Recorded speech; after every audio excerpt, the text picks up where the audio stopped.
ದುಡ್ಡು ಕೊಟ್ಟು ಮಂತ್ರಿಗಳಾಗಿದ್ದಾರೆ ಅನ್ನೋಂತ ವಿಚಾರ ಇವೆಲ್ಲವೂ ಕೂಡ ಮಾತಾಡಿದ್ದಾರೆ ಅನ್ನೋಂಥದ್ದು. ಏನು ಸುಳ್ಳು ಹೇಳ್ಬೇಕು ಕರೆ ಹೇಳ್ಬೇಕು? ಸತ್ಯ ಹೇಳಿ ಸರ್. ಸತ್ಯ ಹೇಳಿ ಸರ್. ಪ್ರಾಮಾಣಿಕವಾಗಿ ನನಗೆ ಗೊತ್ತಿಲ್ಲ, ಅದು ನೋಡ್ಕೊಂಡು ಬೇಕಾದ್ರೆ ನನ್ನ ಅಭಿಪ್ರಾಯ ವ್ಯಕ್ತ ಮಾಡ್ಬೋದು. ಮುಖ್ಯಮಂತ್ರಿಗಳನ್ನ ಭೇಟಿ ಮಾಡಿದ್ರಲ್ಲ ಸರ್? ಮುಖ್ಯಮಂತ್ರಿ ಕ್ಷೇತ್ರ ಕೆಲಸ ಇರ್ತಾವ್ರಿ, ಯಾವ್ದು ಇರ್ತಾವ, ಮತ್ತೆ ಭೇಟಿ ಮಾಡಬೇಕಲ್ಲ ಎಮ್.ಎಲ್.ಎ ಅನ್ಬೇಕು.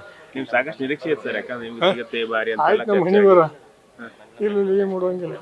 ಕಾಂಗ್ರೆಸ್ನಲ್ಲಿ ಆ ಸಂಸ್ಕೃತಿ ಇದೆ ಸರ್, ಹಣ ಕೊಟ್ಟಂತವ್ರಿಗೆ ಸಚಿವ ಸ್ಥಾನ ಕೊಡುವಂತ ಸಂಸ್ಕೃತಿ ಇದೆಯಾ? ಗೊತ್ತಿಲ್ರಿ, ಅದು ಗೊತ್ತಿಲ್ಲ ಸರ್. ಈಗ ಬಾಗಲಕೋಟೆ ಜಿಲ್ಲೆಗೆ ಇವ್ರನ್ನ ವಿಜಯಾನಂದ ಕಾಶ್ಯಪ್ನವ್ರವ್ರನ್ನ ಒತ್ತುವರಿ ಮಾಡಬಾರ್ದು ಅನ್ನೋಂತ ಒಂದಷ್ಟು ಅಭಿಪ್ರಾಯಗಳು ಇದಾವೆ. ತಮ್ಮ ಅಭಿಪ್ರಾಯ ಏನು?